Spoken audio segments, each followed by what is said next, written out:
अब वो क्या कि नित्य प्रति ठाकुर जी की ऐसी कृपा भाई, वो गोवर्धन आगे श्रीनाथ जी के दर्शन करते तो श्रीनाथ भगवान उनके साथ खेलते। श्रीनाथ जी गोविंद स्वामी के साथ में खेलते थे मंदिर में। जब चाहे जाकर के गोविंद स्वामी को जगा करके भगवान खेलने के लिए चले जाए।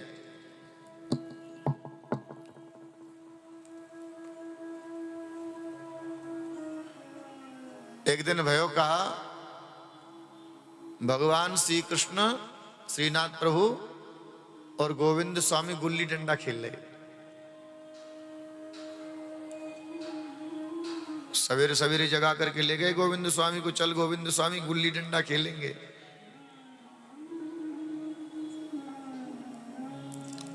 भगवान खेलते रहे जब तक उनकी बारी, पर जैसे भगवान की बारी आई सोई भगवान अपना पोत लेकर के भगे आए और आकर के मंदिर में बैठ गए। गोविंद स्वामी पीछे भगे भगे आए और आए करके मंदिर में घुसते चले गए श्रीनाथ जी के में, और हाथ में जो गिल्ली लगी भई वाई को फेंक करके मारे श्रीनाथ प्रभु में। पुजारी ने कही, अरे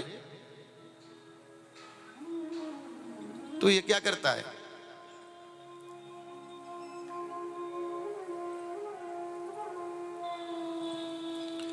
अरे भगवान की तो अपरस की सेवा है, यहाँ तो स्नान आदि को बड़ो ख्याल रखे जाए, और तेने मलमूत्र आदि सब जगह पर ये गिल्ली जाती है।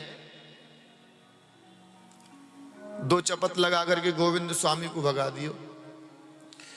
अब जब राजभोग को समय आयो, पुजारी जी राजभोग भगवान के सामने ला करके श्रीनाथ जी के सामने रखियो। श्रीनाथ जी ते बोले कि प्रभु आरोगो, जय जय प्रसाद पाओ, भोजन करो। श्रीनाथ प्रभु ने भोजन ना करे। बोले जय जय आज कैसे भोजन ना कर रहे? बोले मैं देखो मेरो जो प्रिय सखा है ना, मेरो जो मित्र है, वह जब तक ना खाओगे तब तक मैं ना खाऊंगा, वह कल को भूखो है।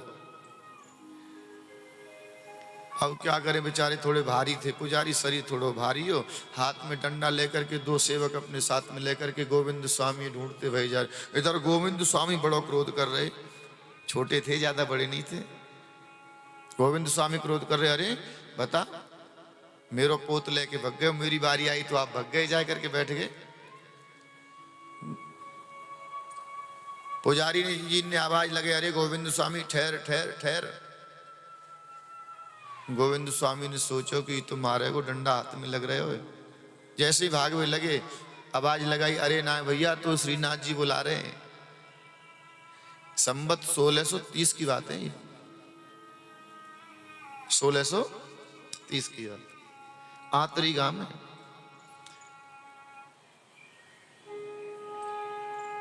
अष्टचाप के जो कवि हैं ना, उनमें गोविंद स्वामी को नाम है। जैसे कुंभन दास जी हैं, सूरदास जी हैं, चतुर्भुज दास जी हैं, ये अष्ट सखा हैं भगवान के। पुजारी जी ने कही तो पुजारी जी पहुंच गए, देख तेरे बिना श्रीनाथ जी बिल्कुल भोजन नहीं कर रहे। गोविंद स्वामी बोले चल तो चलूंगा, पर एक बात ध्यान रख लो, यदि श्रीनाथ जी ने मोते केवल ऐसी नेत्र मिला करके बात करी तो मैं जाए की पिटाई कर दूंगा उनकी। हाँ यदि मोह देख करके वहां ने अपनी गर्दन नीची कर ली तो मैं माफ कर दूंगा, कोई बात ना है। ठीक है, पुजारी लेकर के गए और जैसे ही मंदिर में प्रवेश करो गोविंद स्वामी जी ने, सोई श्रीनाथ भगवान ने अपने नेत्र नीचे कर लिए, भगवान को क्षमा कर दिया। एक जतिपुरा में एक भंगी को लड़का हुआ के साथ में एकदम भगवान खेल रहे।